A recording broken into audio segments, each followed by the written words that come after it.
Hey, what's up everybody? It's your boy Proftrof and we are back again with another Majorkill video. This is Loyalist Space Marines from Traitor Legions Warhammer 40k lore, okay? Let's check it out. G'day guys and gal. If you've been watching some of my lore videos on the Traitor Legions, then you would probably know by now that I have a raging hard-on for Space Marines who, despite being a part of a Traitor Legion, remain Loyalist. They are some of the most interesting, compelling and impactful Astartes in the entire setting.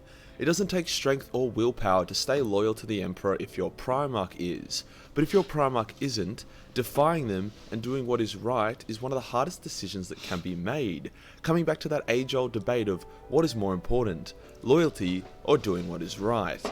By the end of this video, it's my hope that you'll see that Space Marines from Traitor Legions are not skewed or doomed towards chaos, and that any Primarch who fell or stayed loyal would have a similar result.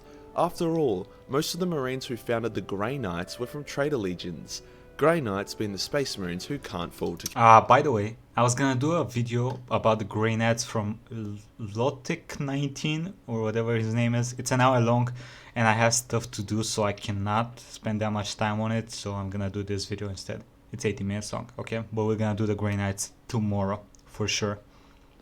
chaos. Before we get started, I'm really excited to announce the launch of the Majorkill 100k merch, which comes in a hoodie and 2 singlets to come. My They're boy's available. fucking shredded, actually. I'll go over each of the main loyalists from Traitor Legions and what Okay. happened to them. At the end, we'll then discuss the use of Traitor geneseed within the Imperium in the current 40k setting and how it has helped or hindered them. Let's get into it. When Horus lost all his hair and declared jihad upon the Emperor as a result of this, all the Traitor Legions purged themselves of their loyalist counterparts. Dozens of thousands of Marines who would have potentially rejected their Primarch's betrayal of their granddaddy were systematically killed. The most notable of these purges was on Isstvan III, the dropside atrocity. The Traitor Legion spent quite a while interviewing and assessing their legion to figure out exactly where the loyalties of each of their sons lay. They came to the conclusion that roughly 1/3 of each of their legions would need to be purged. Now that doesn't mean 1/3 were loyalist or would refuse chaos, they were just not completely blinded by their loyalty. After all, if they didn't account for every single loyalist before they unleashed their trap, then any loyalist they miss would ruin their plans and make the purging way harder than it needed to be, which is exactly what happened. The first red flag was the fact that all the Space Marine squads got rearranged and jumbled around for no apparent reason. The real reason obviously being separating the loyalists from the traitors. On top of this, various dickheads such as the flamboyant fuckwit Isstvan of the Emperor's children chose not to join the final assault on the planet. This drew the attention of the loyalist officer, Saul Tarvitz, who was so shocked by Isstvan not wanting to go down and flex on the enemy that he immediately became suspicious. Ooh. Saul was a great warrior and commander, but never had the ambition that other Emperor's children had. He was content with his role and was proud to serve the Emperor and the Imperium as a whole. He embodied the purity of purpose that the Emperor's children should have been, and he rejected the arrogance that they instead chose to embrace. Due to his suspicions, Saul asked that the legendary dreadnought Rylanor to take his place in the assault, so he could stay on his ship and investigate what was really going on. Rylanor agreed to meet his fate as Saul discovered that the planet was to be virus bombed from orbit at the climax of the battle below, wiping out all the loyalists on it. Now Saul could have taken the ship and fled. He could have boarded his Honor brother's ship and left with him, but he chose to do the honourable thing. He quickly boarded a Thunderhawk and beelined straight down to the planet in order to warn his brothers down there. On his way down, he was chased by traitor ships who were obviously not super down with their plans ruined by a snitch. They were passing by Nathaniel Garo's ship.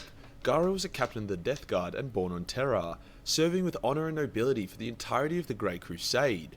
He actively fought to keep the traditions of the original Death Guard, once called the Dusk Raiders, alive, as he saw nobility in that opposed to whatever Morty and his smelly sons from Barbaros were doing. Despite being quite opposed to the direction of the Legion, Mortarion held Garo in such high esteem that even when Garo made it clear that he was first and foremost loyal to the Emperor, Mortarion chose to keep Garo alive and try to convince him of the traitor's cause. This was to be a rookie error by Mortarion, as any reasonable person would reject the notion of be getting destroyed by Nurgle's smelly Russian starfish. Now that I think of it, the heresy only came to be because the vast majority of Space Marines are incredibly unreasonable. During the invasion of Isstvan, some Slaneshi bitch reared at Garo really hard, crushing his ribs and blowing his leg off. This obviously made Garo pretty unfit for the rest of the campaign, hence he was relegated to one of the orbital ships, the same ship that Saul flew past in his mad dash to get to the planet's surface. As Saul flew past, Garo was told over Vox by Ilden, "Yo, Garo, Saul is a little snitch, so I'ma need you to blow him up." And then Saul Vox Garo being like, "Don't listen to that little bitch lasagna. If you blow me up, you're gay." And Garo, being the devout homophobe he was, decided to instead blow up the ships chasing Saul and allow him to land on the planet. In truth, Saul and Garo were honor brothers as I mentioned, so if anyone else was flying past, Garo would have destroyed them. But like, Saul and Garo had carved their gauntlets so that when they do the hand clasp, it would form the Imperial Quilla. Bro. Okay, buddy. Garo's crew were like, WTF man, but Garo was able to convince them that Saul was telling the truth and to not report that he had just blown up Space Marines in violation of his commanding officer's orders. Saul arrived on the planet and told everyone about the oncoming global virus bombing that would be followed up by more bombs, hence 2/3 of the Loyalists were able to get to bunkers and other cover before the bombs fell. If Saul had not done this, it's likely only a small handful would have survived, if that. When the firestorm had cleared and the Vox channels were unblocked, Horus was pissed off to find the channels were full of voices of thousands of Loyalist Astartes calling him a bold piece of shit who can suck a camel cock. Angron was super mad that some of the Loyalists survived, which is no surprise here. Angron is super mad about everything. Hence, he led a spontaneous assault on the Loyalist World Eaters that survived. Erlin was the commander of the Loyalist World Eaters, a decorated war hero who had been disfigured in previous battles. In a rage against the betrayal, he counterattacked his former brethren, but was cut down and killed. Garviel Loken was the Loyalist captain of the Lunar Wolves and was fighting on Isstvan when it was bombed. He had received Saul's warning and hid when the bombs dropped. Loken was known for his unshakable courage and honour, two things that were common within Loyalists from traitor legions. Loken was brought into Horus's inner circle, his Mournival, to play devil's advocate. He was tasked with picking apart and countering any of Horus's plans that he had an issue with. Now pre-Bold Horus was wise and enjoyed other people's thoughts and opinions. Post-Bold Horus was an arrogant douche he did not. Hence Loken was outcasted by the rest of the Mournival, other than Tarek, who was a legend, who sucked Horus's cock, and by Horus himself. Likely because Loken was the only one in the Mournival with a full head of hair. Loken used his knowledge as a captain to help Saul prepare a legendary defense against the traitors sent to wipe out the surviving Loyalists, and boy did the traitors pay. For nearly 3 months the traitors were held back, bled and delayed. Guerrilla warfare, ambushes and daring counterattacks meant that cocky leaders like Ilden just couldn't get the job done.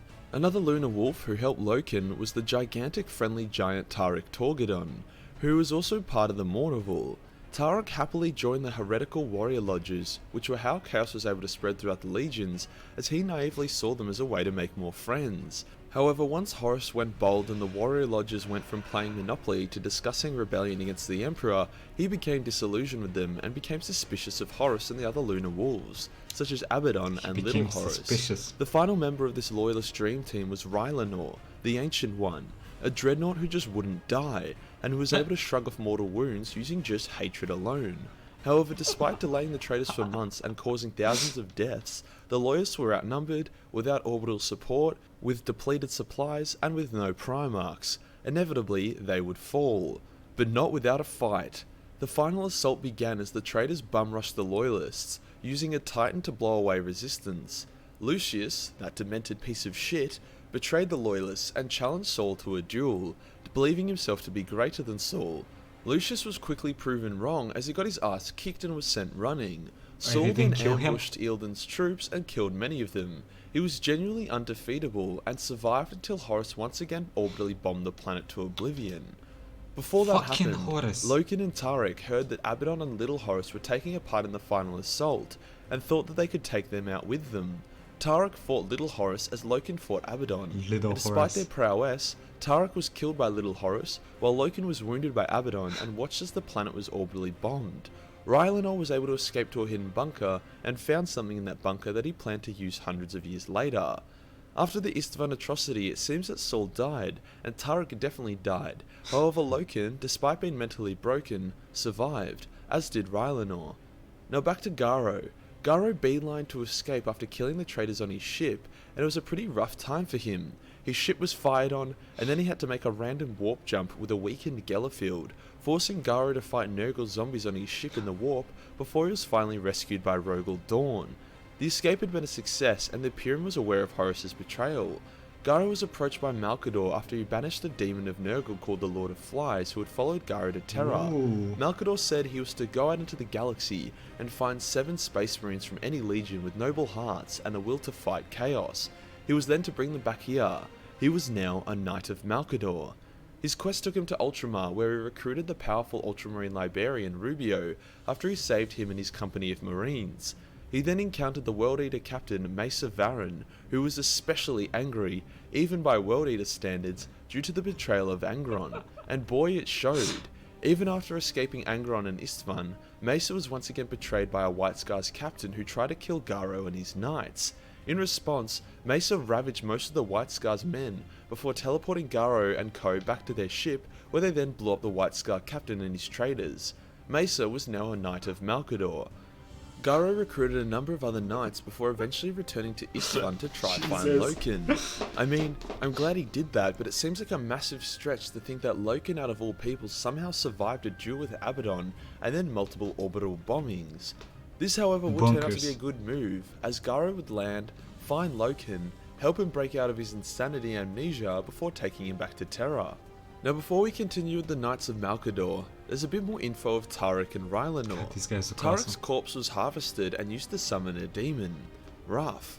This act however restored some of Tarek's consciousness in the form of a spirit who motivated and inspired Loken when Loken was feeling down about his daddy being a massive asshole. Rylanor stayed on Isstvan where he patiently bided his time. After a few hundred or maybe thousands of years he let out a distress beacon, not for safety, but to lure Fulgrim to Isstvan so he could kill him. Fulgrim travelled there with a group of Thousand Sons, and together they found an extremely pissed off Rylanor. Now this moment in lore is already incredible, however Stringstorm recently did a song retelling the moment, and it makes it even more awesome. I'll play a clip from it and then link it in the descriptions below so you can check it out after this video. At last, Fulgrim, you have come to me, abomination. Words uttered by a shattered pile of metal rust and stagnation. Ooh. You've had millennia to think of what to tell me. You've my attention. I need not glory nor for words to speak when I have held a virus bomb. So basically Rylanor tries to detonate a virus bomb he found in his little bunker in order to kill Fulgrim. However, the Thousand Sons with Fulgrim are basically able to put a time bubble around the bomb and prevent it from detonating. Fulgrim then taunts the defiant Rylanor and talks of how he will corrupt him. That's fucked. The Thousand Sons are so disgusted with Fulgrim and so impressed by Rylanor that they allow the bomb to detonate, killing themselves, Rylanor, and banishing Fulgrim back to the warp for many years. What?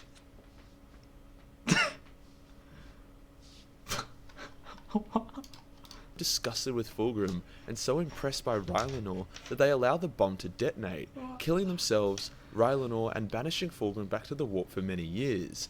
Back to Stringstorm's more impressive way of retelling it, this time the Thousand Sons the one talking. Inspired by the things I've heard, I raise my voice and shout clearly and out of turn. I know this sucks better than you, oh Primarch. Rylanor deserves better than all of us. Eat a massive dick, Fulgrim.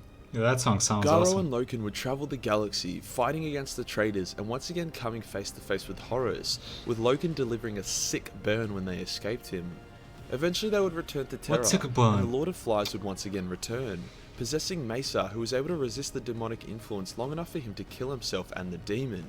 The Emperor told them, to their surprise, that they would not fight in the upcoming war and siege of Terra, but in the wars to come. They were to become the Order of the Grey Knights. That's right, the Grey Knights, Space Marine with the Emperor's own geneseed, were mostly made up of Space Marines from Traitor. They are Space Marines made of the Emperor's genes. Well, that explains why they look so fucking awesome. The Grey Knights. That's right, the Grey Knights, Space Marine with the Emperor's own geneseed, were mostly made up of Space Marines from Traitor legions. This was not to be Loken's destiny. He refused the Emperor's offer as his fate was tied to that of the Sons of Horus. He vowed he would kill Abaddon and Little Horus. Garo, despite accepting the role of Grey Knight, would stand by Loken and help him finish his quest. We currently don't know how that pans out, as not all the Horus Heresy novels are out yet. However, we do know that Loken and Garo deliver so much death of the traitors that would make even Sigismund blush. Loken gets his revenge on Little Horus and kills him, whilst Garo beats the shit out of Abaddon, with Abaddon only surviving because he gets teleported to safety at the last second. Pussy. Something that Abaddon has done a number of times now. Fucking pussy. Isstvan was not the only place where Loyalists from Traitor legions were found. An important space... So, I thought that the Primarchs are like the strongest of the strongest. So there are Space Marines that can fight Primarchs. Interesting. Marine with the unpronounceable name of Ruviel Arvidia would play a key role. Arvi, as I will now call him, was a Loyalist Thousand Son who was not on Prospero when Lehman spurged out and destroyed it. He arrived there later in confusion, and he assisted some White Scar Marines to help find Jagadai, and in return they would take him with them. Without Arvi, the White Scars would be pretty screwed, hence once he helped them they offered him a role in their legion, which while tempted to accept, Arvi was a proud son of Magnus and a proud servant of the Emperor. Unfortunately for Arvi, he began to experience the flesh change, a devastating mutation for the Thousand Sons which slowly turned them into chaos. Shit. Arvi was taken to Terra where Malcador bound him with a noble shard of Magnus, creating a demi-primarch called Janus. Janus was then appointed as the Supreme Grandmaster of the Grey Knights and tasked with building the Order. We don't know what ended up happening to Brother, look at this machine of a man. He's so thick. What the fuck? Look at him. He has a small head. His arm though is like 50 times his head. This dude looks like a fucking monster. Janus, however, due to how powerful he was, only the most hectic of enemies would be able to bring him down. If he is even down, that is. So now we know the key Loyalists who more or less saved the Imperium. Is there still use of Traitor geneseed in Loyalists today?